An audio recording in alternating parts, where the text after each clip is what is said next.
Joe Biden loves flip-flops and Crocs. Well, we aren't talking about his choice of footwear. Let's talk about some of Joe Biden's policy reversals and flat-out lies over the years.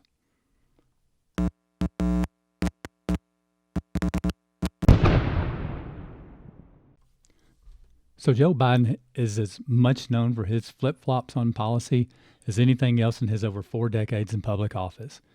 He's also known for making up stories and just flat-out telling lies. How easily the media forgets that was the biggest thing that caused his bid for the 1988 presidency to flop. His lies have gotten so far out of hand, he can't even remember to tell them the same way every time. Or it's just that he knows that the media isn't going to cover it, so why bother even trying? So let's start off with some of his biggest flip-flops, and then we'll go to some of his biggest crocs. So let's start out with Joe Biden being asked if China is competition to the United States. May of last year, May of 2019, when asked about if China is competition to us, he would say they can't figure out how to deal with the fact that they even have this great division between the China Sea and the mountains in the east, west, this is a quote. They can't figure out how they're going to deal with the corruption that exists within their system. He said, they're not bad folks, but guess what? They're not competition for us. Then just 1 month later, June of 2019, he states, we are in competition with China, a serious challenge to us, and in some areas, a real threat. He added, while Trump is attacking our friends, China is pressing its advantage all over the world.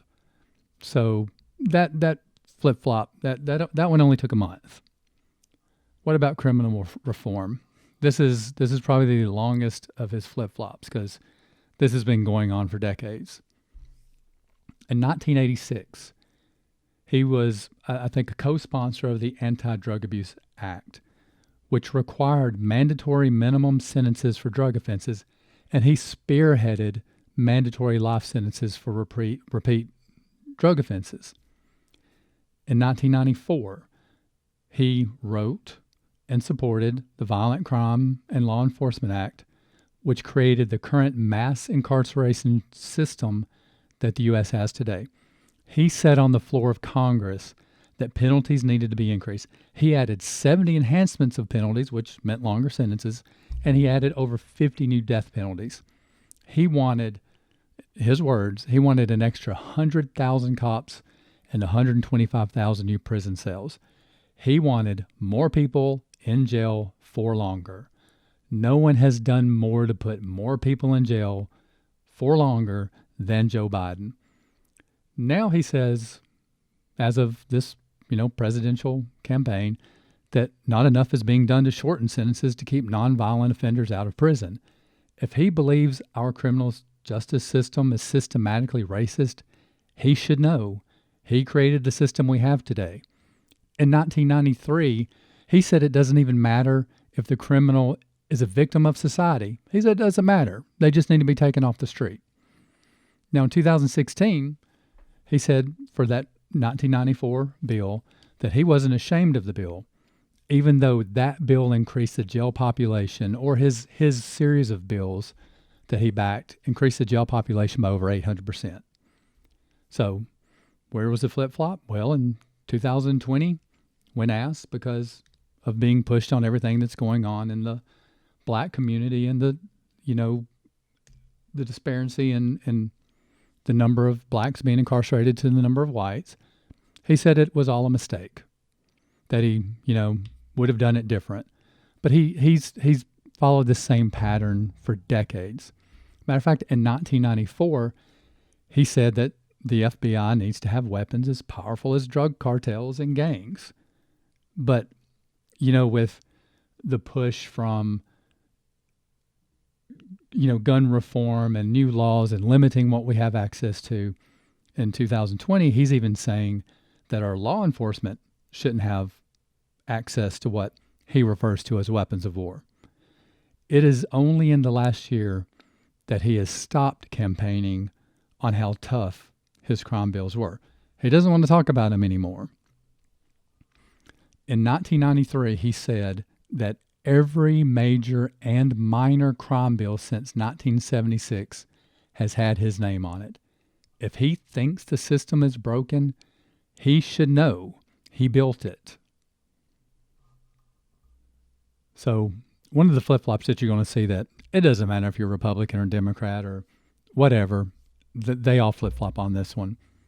But that's Supreme Court nominations during an election year.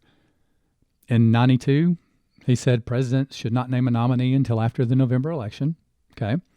2016, President Obama nominated Merrick Garland. And of course, since it was, his administration, of course, he supports that nomination during the election year.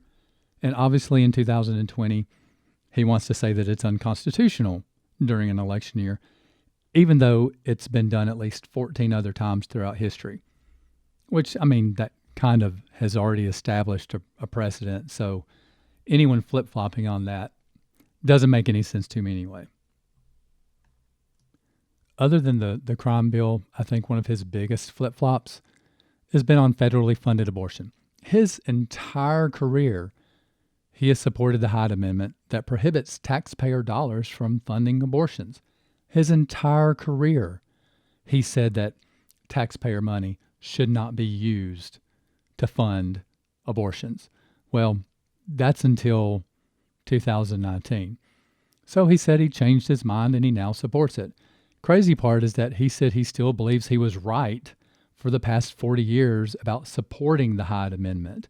He said he was right, but now he's right about not supporting it. And of course, that couldn't have anything to do with the fact that he was the only person running for the Democratic nomination that supported the Hyde Amendment. So, again, we're talking about Joe Biden, so he needs to make sure he gets those votes. So he's suddenly been enlightened on not supporting the Hyde Amendment. Okay, so let's talk about same-sex marriage. 1996, Joe Biden voted in favor of the Defense of Marriage Act, which prohibits the federal government from recognizing same-sex marriage and bars such marriages from equal protection under the law. So, 2019, time to run for president, he stated that he came out on Meet the Press in 2012 supporting gay marriage before anyone else did nationally. He said that he didn't have to evolve to support it. If he didn't evolve into believing same-sex marriage should be recognized, then that just means he's changing his politics in real time to support his campaign. Fact is, the Obama-Biden ticket was getting pushback on their gay marriage stance. So, flip-flop, let's get the votes. Next, we have Saddam Hussein and the war in Iraq. Standing in Congress in 1998, he stated, the only way to get rid of Saddam Hussein was with guys in uniforms with feet in the sand. He was, in 98, fully supportive of going to war to remove Saddam Hussein from power. In 2003, he again stated, the cost, this is in his words, the cost of not acting against Saddam Hussein would have been much greater, and that the president is a bold leader and he is popular.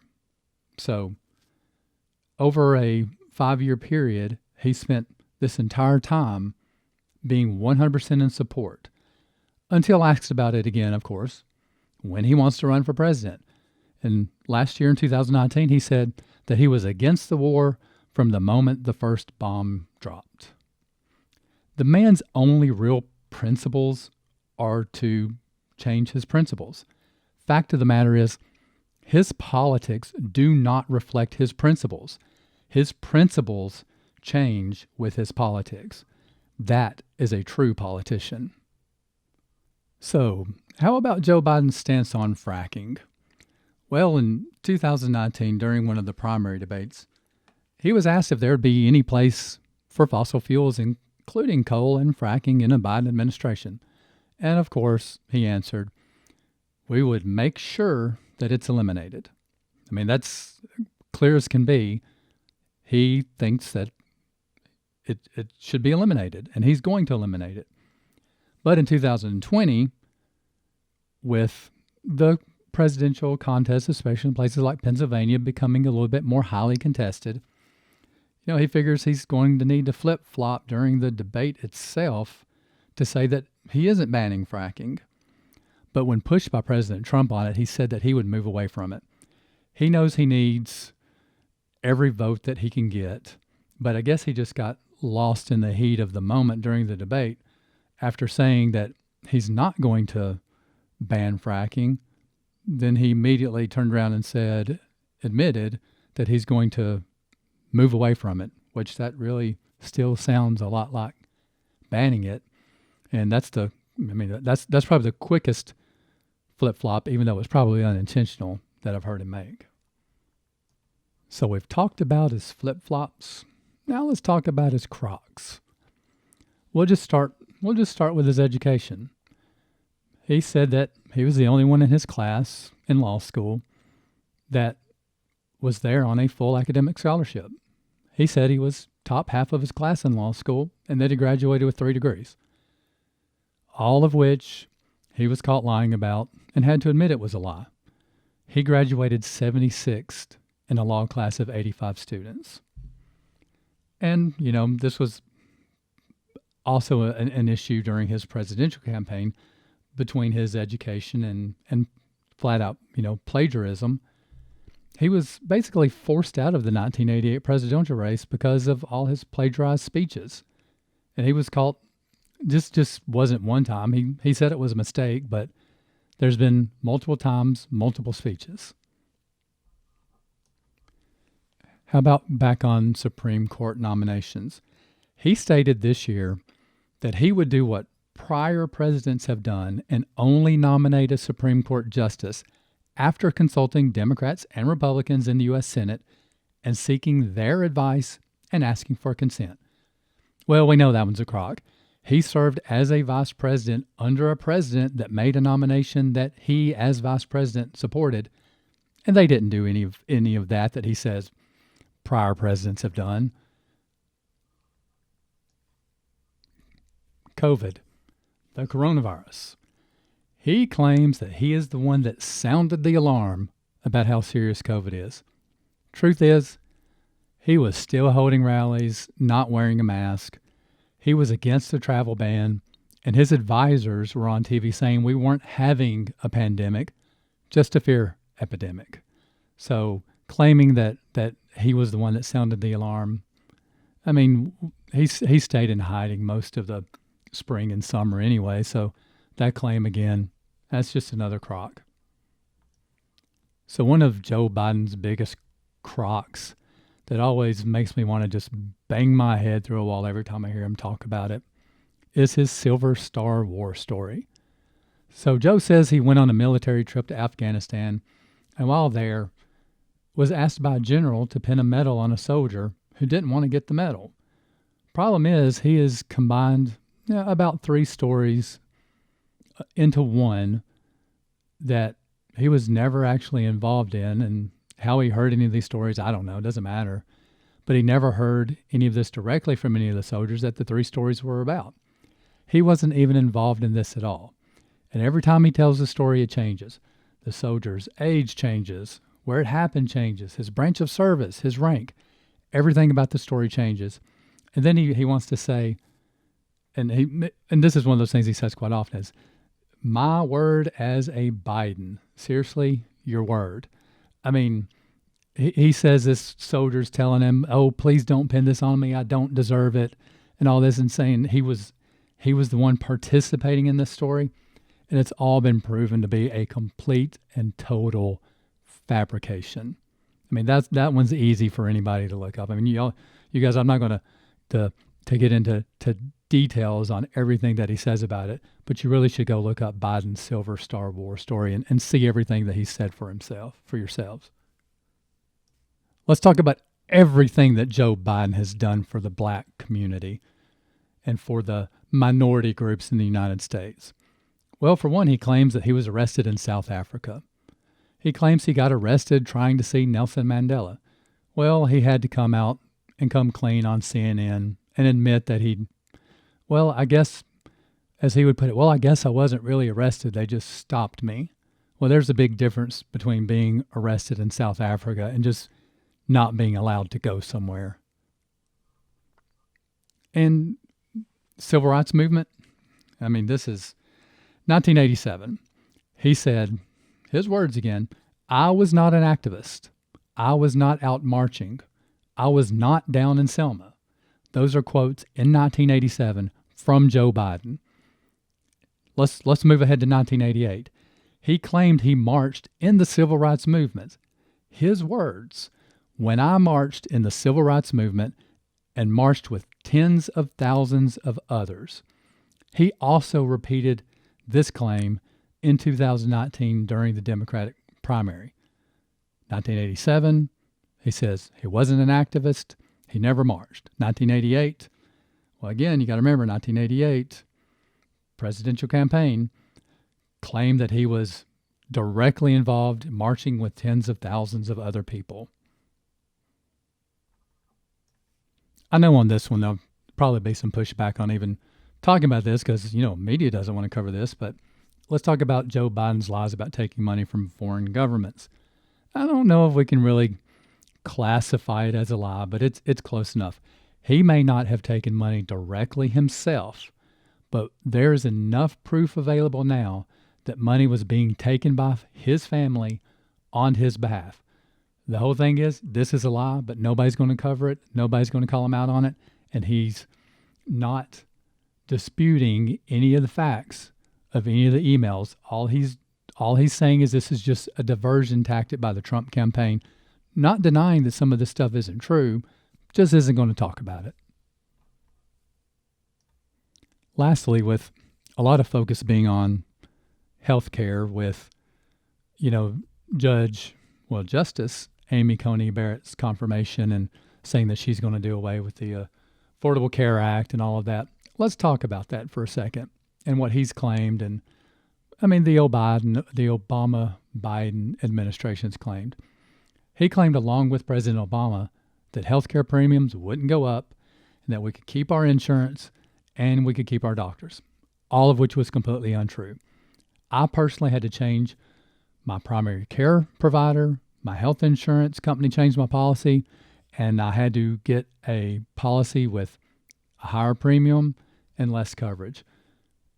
Even President Obama's staff that worked on this healthcare plan, Obamacare, they've even said that they knew that this is what was going to happen.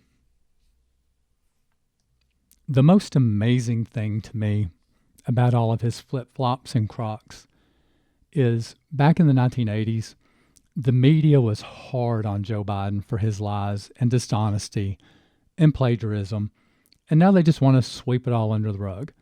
His excuse was always he does dumb things and will continue to do dumb things. He said that himself. It was even said during the 1980s by someone that, if someone continues to do dumb things like all those lies and dishonesty and plagiarism, if someone is so dumb that they're going to continue to do those dumb things, they're too dumb to be president. Nothing has changed since the 1980s.